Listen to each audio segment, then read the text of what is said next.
Welcome to episode 29 of the Schaefer Creative Podcast. New York Herald Tribune! New York Herald Tribune! Est-ce que tu m'accompagnes, Harold?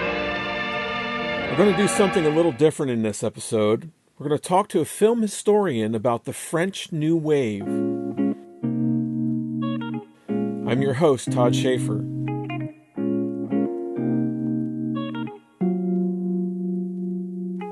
When I started this podcast, it was my desire to talk to creatives across many artistic disciplines. And one of those disciplines is filmmaking. I have been interested in the French New Wave movement for many reasons. The French New Wave was a revolutionary force in cinema, and it shouldn't have been. When the movement started, it was unwanted, resisted, criticized, and it was in French. It had every reason to fail. Yet it changed the cinema, and its impact is still being felt today. My guest in this episode has written one of the most lively, insightful, and readable books on the French New Wave, and it's titled A History of the French New Wave. He's the Wheatley Professor of the Arts at the University of Georgia, and he teaches film history and theory. His name is Professor Richard Neupert. You know, I think we're in that age where things are changing. You look at Netflix. And Netflix is bringing in lots of filmmakers and giving them no criticism, no parameters whatsoever, and they're just running wild and making films. And you know, it's an environment that I find is similar to the new wave, where the youngsters and the filmmakers are given a lot of freedom that they didn't normally have. No, that's true, and I got to say, I mean, I don't really put a lot of sort of weight always in what the Academy Awards do, but Roma, like, to me, is a perfect example. When you mentioned Netflix, was a perfect example of something that's independent and new and different and just really impressive. Yeah. So I got to, it's an exciting new age, I think, that we're entering into. It's challenging because the old financial models are different, and so it's tough. I help run a movie theater. I help run our nonprofit movie theater in town, and it's very difficult because new movies will be coming out, and then suddenly you'll say, oh, no, that's Amazon, so it won't run in a theater. Yes. We can't show it. Or like Roma, we got to open it in Athens for that 1 week. They allowed a 1 week window around the country so they could qualify for Academy Awards, but Netflix then wouldn't let you run it 2 weeks. We could have packed the house for a month. Oh, wow. So they limited the run. But I got to meet Alfonso Cuarón at the premiere at Telluride last fall. Oh, and he said, you know, no studio would touch my project. And Netflix stepped up, and they didn't care what I did. And so anyway, so it is a different world. It challenges many of the established distribution and exhibition things. On the other hand, there's just a lot of more options, and a lot more options for filmmakers. Tell me a little bit about yourself and then why you are fascinated with the French New Wave. Sure. I grew up in the Midwest, you know, and my parents never went to college. They couldn't believe I wanted to go to movies. But I was fascinated with French film early on, I think. We used to have, in the old days, this is in the 70s when I was an undergrad, I went to University of Wisconsin. We had lots of different film societies on campus. So on like a Tuesday night, you would go to where they normally had an econ class during the day, and for $1, you'd watch movies, and there were a bunch of them simultaneously around campus. So you could, on a given night, on a Friday night especially, you could watch a Fellini movie, a Eric Romer movie, a Jean Renoir movie. You could watch some old classic Hollywood, the Casablanca type things. Anyway, so it was somehow the French stuff attracted me. I took French as a language as an undergrad, had no idea what would come of that. And finally, it was a French professor of mine when I was just about to graduate in journalism and mass comm, but I was doing a French equivalent of a minor, and she said, you go to all these French movies, why don't you go to film studies? I'm like, you can do that? And luckily at Madison, they had a number of new young faculty. Many of your listeners might know of David Bordwell and Kristen Thompson. They have the biggest selling film art book that most schools use for their intro class and their history classes. So I went over there and went to grad school in Madison, and luckily I had a French professor who did French film, and he got me a grant to go to Paris for part of my PhD work. So I spent a year in Paris, and I got to study with some of the best people in the world, Christian Metz and others who became my friends. They were also young, kind of. So it's great because in film studies, unlike some fields, a lot of the top people in the field were like in their 40s, 30s and 40s. So they weren't that much older than me in my 20s. Yeah. So, but anyway, so I went to Paris. I got to go to the Cinematheque regularly and see all kinds of things. And yeah, the New Wave just always struck me as something that was most vibrant kind of cinema. It was challenging and kind of comfortable at the same time. I was going to write my dissertation on it, and then I had I'd met some guy in France who was, I was so impressed by him, and he said, "Oh, this is my dissertation. I'm writing this at NYU or somewhere."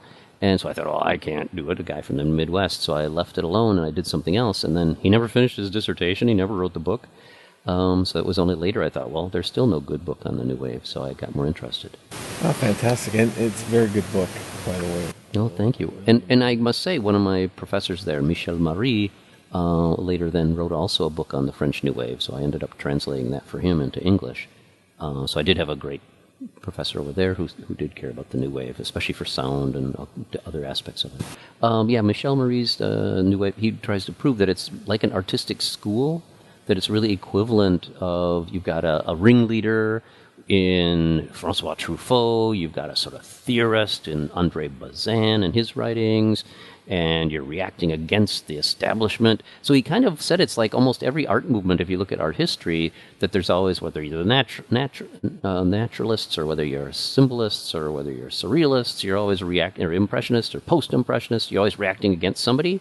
Right. And he says the French New Wave was reacting against mainstream European and especially French tradition equality cinema, and that It's very similar to other art movements. So it's actually a very fun book. That's very fascinating. Why don't you elaborate a little bit on that, about the background of the whole New Wave movement at that time? Sure, and a lot of this really is a bringing together of a bunch of different forces. I always tell my students, it's not like a couple of guys came along and started the French New Wave. There really was a cultural context. And since World War II, there was this sort of kind of disgust with the past and really an emphasis on youth. And a lot of young people in their teens and early 20s started to see cinema as something that was, not their daddy's art form. It was something new and different. But there were cine clubs, these groups, and anybody on the street could really start one. But especially film critics would start a cine club and say, okay, on every other Tuesday at a certain theater, we're going to show an old movie and we'll talk about it. And that really helped build an audience who would be really kind of, caring about aesthetics, and they'd argue about things. And a bunch of new journals came out in the 1950s, in particular, early 50s. So you've got these French journals coming out that are competing with each other, and Cahiers du Cinéma, the film notebooks. Yeah. Starts in 1951. André Bazin and a couple of friends start this journal. And instead of hiring sort of the established critics, they start to hire these young kids, some of them in like 19, 18, 20, to be critics. Because they're hearing them at these cine clubs, and they're saying new stuff, and they're rabid about cinema. They're just kind of fascinated with it. So the French New Wave really kind of came out of a whole bunch of a new era of interest in cinema, and also in other arts. You got the new music is coming on in France. They're getting more interested in jazz and looking at other places. But you've got the new novel is coming out with Robbe-Grillet and others. There's the new theater with Theater of the Absurd, and a lot of people are saying, "Gosh, there's a new wave generation. This new generation that doesn't always just look to accordion music and what their parents cared about." And there's all this excitement from this generation in other arts, but nobody's really making too many movies that they're all praising. The stuff they praised was from 20, 30 years ago, Jean Renoir movies of the 30s and things like that. So it led to people saying, we need to remake the cinema. And some of these critics, Jean-Luc Godard and Truffaut, they haven't made a movie yet, and they're attacking everybody who's popular. So they're attacking the equivalent of the Spielbergs and Nolans, and certainly Lucases of the world, saying they have too much money, they don't know how to make movies anymore, they just care about generating box office dollars, and their same old stars. So it was a real frustration, and they really kind of pushed these guys aside and started their own movement. So what motivated them to have that kind of audacity to think that they could go do this? It's a good question. And challenge them. And then they did it. Well, okay, take Francois Truffaut, for example. Here's this kid who, barely finished high school, if he did, and was always in trouble. And Andre Bazin, the most important film critic in the country, adores him and becomes like his stepfather almost, hires him. And Francois Truffaut, in his early 20s, becomes the most read film critic in France. So these guys, and so are his buddies there. So they have this young confidence that, is pretty amazing for older guys to look back on. But when you think about being 23 and somebody says, boy, you're the best at something. So they had this confidence to just attack people. And they also had new technologies around them. Truffaut and his buddy Claude Chabrol, they're the first ones known to use a reel-to-reel tape recorder and go off and record and interview filmmakers. So they go and hang out in the hotel where they hear Alfred Hitchcock staying, and they catch him in the lobby and say, "Can we talk to you?" So they were brash. They were brash. They were confident, and they also just felt like, look, we're not going to ask the usual questions. We don't want to know what it's like to be with Grace Kelly in a movie. We want to know about your ideas of directing. And thanks to the critics of Andre Bazin, they cared about camera movement, they cared about lighting, they cared about storytelling in a way that no other film critics are doing that. In the United States, look at 1950s at a film review. Yeah. It's usually about what kind of dress Doris Day is wearing. Yeah. They don't really care about whether the lighting is good or the editing is discontinuous. So it really led to it. They elevated the cinema to an art. That's a good way of putting it. Elevated. Yeah, and they're also building an audience. So they're not only making movies, they're making movies after they're already writing criticism and complaining about movies. So, see what I mean? They're already sort of building an audience for their own films when they finally get a chance to make them in the later 50s. And I guess that fuels why they were so experimental, because nobody was thinking about film in terms of its cinematic qualities and characteristics. So, like Godard, he was experimenting all the time. Right, and there are a lot of people, I would say, who are thinking that way, but they're kind of not isolated, but they're doing it in their own way. There are these great auteurs, so they are going to praise Ingmar Bergman, and they're going to praise De Sica and Rossellini, and the people they see as caring about the aesthetics. Okay. But it's going to be a cluster of people that really make the wave. So yeah, they're cherry-picking around the world. Who are the great directors out there, the Mizoguchis and the Kurosawas. So they're saying these guys are great auteurs. And everybody else that you might see on the movie marquee, most of them are just hacks. So they really set up, not only they start to really teach people why is it you should watch a Jean Renoir movie instead of maybe running to the latest popular film at the theaters. And then they start to say, oh, if we make movies, and once a couple of them got the chance to make films, they really felt this responsibility. But they also felt like, they've already prepared their audience. And they had sort of people rooting for them even before they, they'd seen their movies. They're like, I want to see Truffaut's new movie because he's, I love reading his criticism. Same thing with Godard. He was just audacious. Just cruel as a critic sometimes. So people saying, well, let's see what he can make. So it's not like they were unknowns. They were first-time filmmakers, but a lot of people knew their names ahead of time from the critical reviews and cine clubs. So when Truffaut hindered Hitchcock, is that the book that he made, Hitchcock, Truffaut? That's later. Actually, and I think the first book ever written on Hitchcock is actually by Claude Chabrol and Eric Romer in the 50s. Truffaut did a lot of interviews with him. No, then it's really it's in the early 60s, and I would encourage anybody who ever wants to be a director or a writer, to read that Truffaut Hitchcock book. Oh, it's fascinating. There's even a documentary. Yeah, it's an amazing book.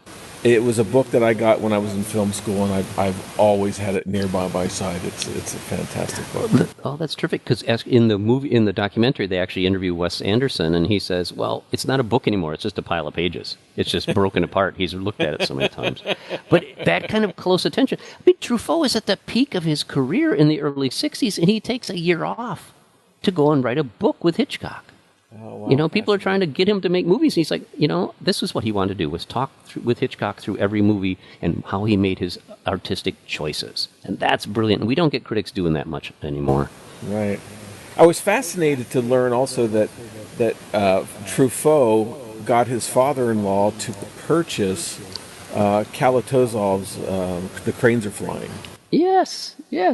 Yeah. Now, Truffaut's an interesting guy, I got to admit. But he did kind of exploit, he marries this woman whose husband is, or whose father is a big distributor. But yeah, he knew what was hot. He was watching everything. That's a brilliant film. That's one of my favorite Soviet films. Yeah. Oh, it's stunning. It's stunning. And yeah, it made so much money that allowed him to, be a little more open-minded to this kind of irritating... Can you imagine him as a son-in-law? I don't know. But Truffaut, he made sure he talked to certain people, and they helped get some funding for him to make his first short, and then his 400 Blows, which made so much money that it just blew open the doors for everybody. The environment that they were working in, they faced so many limitations. I was really surprised by the financial limitations. The fact that the film fund or film aid that would give the establishment money to do films, a lot of these guys were restricted from that because they didn't have... Was it a union thing? Or? Yeah, they weren't being official in lots of different ways. So they really were on the margins of the industry in lots of ways. And on the one hand, they wanted to be. On the other hand, they kind of wanted the stuff that others could get. And pretty soon they got those loans, low interest loans and grants for their films, some of them. But yeah, they're really working on the margins. And I think this is really important for anybody who wants to make a movie, is just if somebody doesn't want to support you, you either have to decide, well, then I'll make something that I can do without that kind of support. And I think that's what's encouraging. I have all these students who want to make movies, and but they all want to make a Tarantino movie. Well, you know what? They've been made. Or they want to make a Star Wars, on no budget. Yeah. And the point is, these guys didn't make costume dramas. They didn't make science fiction films, or if they did, like Godard, it's a goofball one that you just shoot on the streets. Yeah. They made movies they could do, cheaply. And these are, hip young guys. They had to shoot in black and white when they would have loved color. Color was this, was what was realism around them. But yeah, they had to shoot in black and white and shoot cheap, handheld cameras, and with very little, try to evade the unions if they could, but they had to use them just enough so they could legally show their movies. And posting sound. And yeah. I was surprised to see that Melville, he was not even able to buy film stock. Not until, what's really important is, I think the New Wave cluster of guys, they looked to really good people as role models. They loved Melville's films, but they also watched the problems they had. So yeah, Melville had real trouble because he didn't have a union card, he didn't hire the union, he made a film on his own, didn't get permission from the person he adapted the book for Bob Le Flambeur. And other things initially. But basically, they're learning from their mistakes. The other person, the most important person in addition, I think, is Agnes Varda. I mean, she knew nothing about movies. She goes off and makes a feature film in her 20s. And, she didn't care about unions. La Pointe Courte, it's this, the short point shot in southern France. And she makes this stunning movie like Melville did. And then she can't get it distributed because it counts as an amateur production. It didn't get the permission from the government to make it, much less the union things. So nobody would show it except in these few art houses. And then everybody starts to think, this is brilliant. And it worked. But they watched her movie, and then they realized, okay, we can't do Agnes's mistake here. We got to make sure we get permission from the state. The CNC is the organizing board. And they give permission to make movies, and you have to meet a bunch of their conditions. And so that's what they finally had to realize, what are the minimum conditions? And they'd argue, well, we don't really need a costume designer. We can do that ourselves. And so they could make cheaper films than the system wanted them to. What was the significance of Bazin? Andre Bazin was important on lots of levels. One just generally, this is a guy who, he was a teacher. It was what paid his bills initially, and he got into writing film reviews in all kinds of journals during the 1940s, during the war. He was very progressive, but he was also a very religious person. He was a Catholic and a communist, which you could be back then.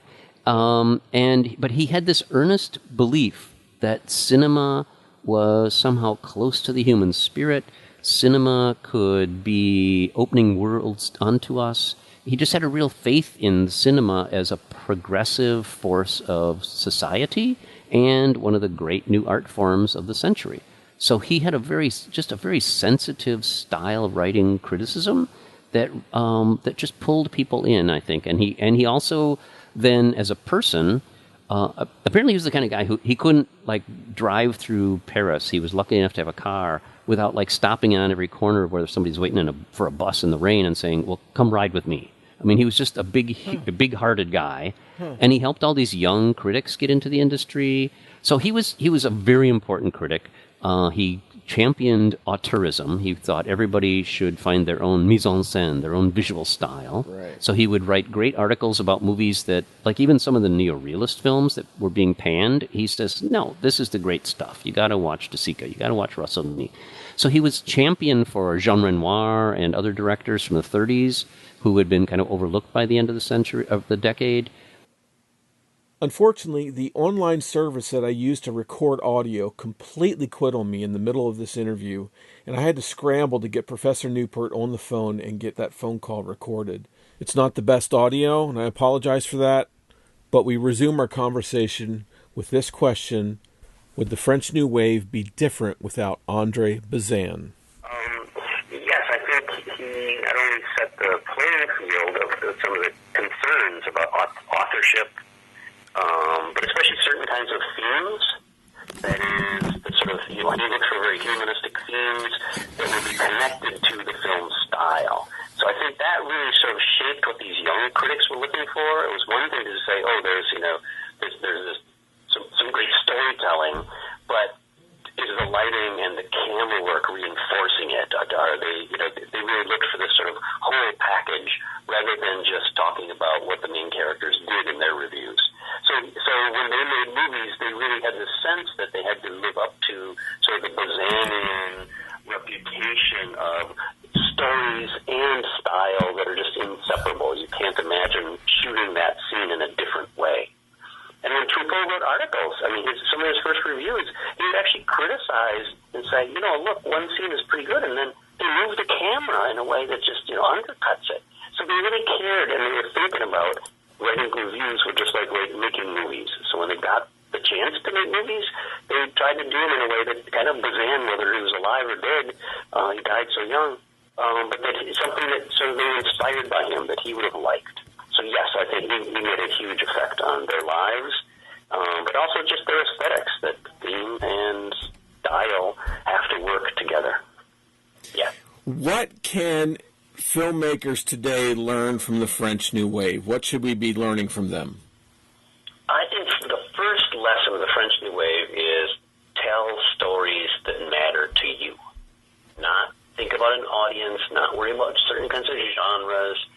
They tell personal stories that, so a lot of these people, they're not only shooting cheap movies, but they're shooting them in their neighborhoods where they live. They're using their own apartments.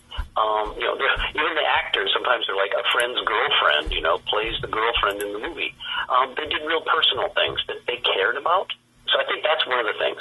Looking for fresh kind of storytelling is really important. That is, they're aware of how other people did movies, and they're aware of film history, but they're trying then to synthesize things into something that's personal. So if you look at the French New Wave, whether it's Agnes Varda or whether it's Hélène René and Hiroshima Mon Amour, whether it's François Truffaut or Jean-Luc Godard, their movies don't look alike, right? But they're all in the same group because they're all trying to tell their own personal kind of tales and find a style that fits their movies. And all of those avoid the cliches of mainstream genre film. And that's another Bazin thing. Bazin just said, look, whether Hollywood's telling an adventure story, a love story, or a musical, they're all edited the same. You start with an establishing shot, you go to a two-shot, you go to a shot-reverse shot. So that's why for him that was like that equilibrium of the river. It's just gotten boring. So they all found different ways. So Truffaut might use incredibly long takes in 400 blows in certain places, and Jean-Luc Godard might use jump cuts in his first feature, Breathless. But they're both very new wave because they're telling sort of contemporary tales that tie into their lives, that find a lively new kind of storytelling, a new kind of film style that doesn't look like mainstream Hollywood or mainstream French cinema at the time. I just think it's inspiring to think of how to tell good news stories, and a story for your age. Yeah, you live in.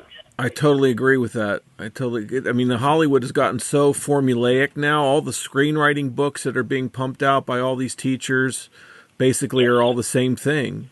Yeah, the McKee style, three act or 4-act. Yeah. Well, in fact, I would recommend. I mean, I do think much of American independent cinema was, of course, inspired by the French New Wave. I mean, even things like The Graduate and Bonnie and Clyde and those things have references to the New Wave in them.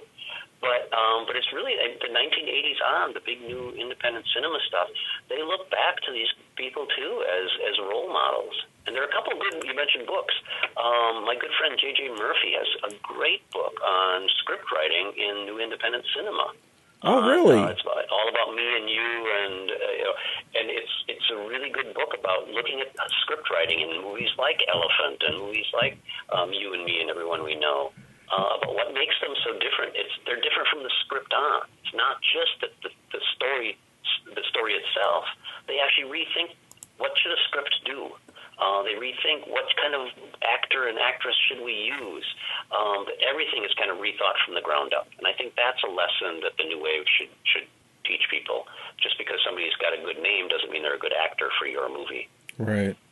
Yeah, Star Wars sort of changed everything. They used to invest in personal films before Star Wars, and then after Star Wars, everything had to be a blockbuster.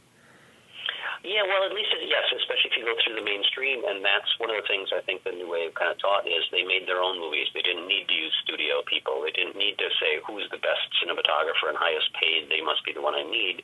Instead, they found friends, they trained their own cinematographers. They said, look, I only got a little bit of money, how am I going to get this shot done? And then you got cinematographers saying, geez, why don't we use a wheelchair? Yeah. They're like, what? That's unprofessional. And once they do that in Breathless and a couple other movies, every film school in America said, oh, I can just put my camera operator in a wheelchair and push him down the sidewalk? Yeah. That would have been silly and unprofessional. Now it was cool. So the idea of sort of rethinking how to use technology in a digital age, you shouldn't take a small digital camera and want it to look like Casablanca, or even a North by Northwest. It's a different kind of piece of equipment. And I think filmmakers today should think about how should I use a small digital camera differently than somebody who had a big Mitchell camera in the 1940s. Right. We actually got it better today than they had it back then, just because the technology is so much cheaper. Oh, yeah. Anybody can make a movie. Anybody can load it up on YouTube. Yeah. That's true. But if you want other people to see it, you still have to go usually through one of the big gatekeepers. Do you know of any movements happening today where we're sort of bypassing the gatekeepers and that's a good question. I think there are a whole bunch of people who are making like avant-garde and different kinds of things, but I don't know that there's a movement. I think it's just sort of, and a lot of times it's just calling cards, people who want to get something made so then they get accepted by Hollywood. Yeah. Or they can sell their big project. Right. I don't know that there's a movement like this again, and I don't know that there would be. But I think in third world countries, yes. I mean, there's a bunch of places there that people are sort of shooting in the streets, and even in India and Vietnam, there's some really but there's not like a movement. Sometimes they're just forced to because of the context. Do you know of any filmmakers who are working today who have that sensibility, who are working in similar ways? Yes, I think things like the Florida Project and Tangerine, I can't think of his last name, Sean Baker's, I think movies like the Florida Project, which all takes place in this rundown motel, is a really good example of people like that. Yeah, and Tangerine, he shot it on an iPhone. It's upsetting, maybe it's an upsetting film in some ways, but it's also just hilarious and beautiful. He says, okay, I'm going to make a movie about these sort of transvestites who live on the streets.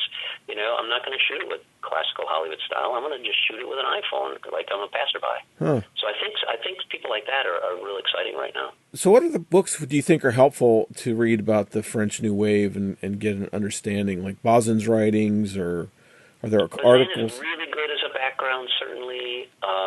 I do think, Dudley Andrew has a book about Bazin that's got a nice intro. That's an older book. And the Michel Marie book really is very short. I translated it, but I don't get any royalties. the point or anything. But the Michel Marie book is like, it's about new bodies, it's about new ways of producing, it's about new scripts. I think it's a very good overview. Wow. What about the articles from Cahiers du Cinema? Yeah, Cahiers, some of it's been translated in a couple different books. So there's Cahiers of the 50s, Cahiers of the 60s. I think reading the Cahiers of the 1950s is really fascinating as well, Jim Hillier's collection. So yeah, that stuff's terrific. Certainly if you can't read in French, the Hillier is a really good way to go. There's actually a brand new Canadian translation of André Bazin's What is Cinema? But because Berkeley has the rights in America, they can't sell it here. But Canada has a great new André Bazin collection, actually. For somebody who's not really exposed to the French New Wave, what would be some of the first films you would recommend they look at? I think starting with Truffault is the best. And my wife's a French professor, and she teaches it in the conversation classes. I think starting at the beginning with things like the 400 Blows, Shoot the Piano Player is really a great, I think, look at how a movie knows the Hollywood rules but is breaking all of them. Yeah. Truffaut's second movie. Yeah, it's brilliant. And then Jules and Jim. I mean, I think 3 movies in a row would be the first 3 Truffauts: 400 Blows, Shoot the Piano Player, and Jules and Jim. He had such an energy in Jules and Jim. I was surprised. Yes. It was almost contemporary.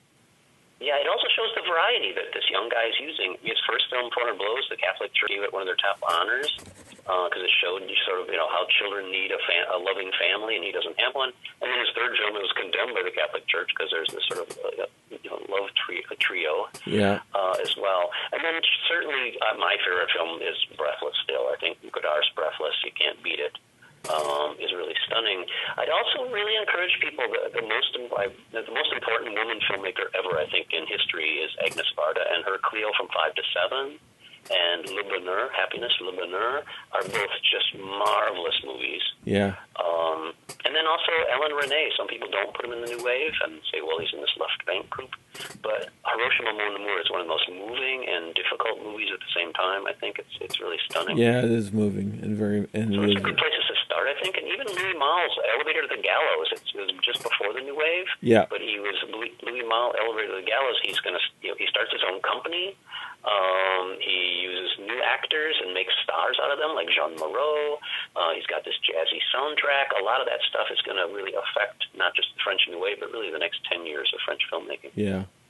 So one of the comments I'm always getting from my family when I'm watching one of these films is, why are we watching them do that for so long, And there's even shots where they'll get in the car and they'll have the camera running while they're going from point A to point B across town, and it doesn't stop. It's very true.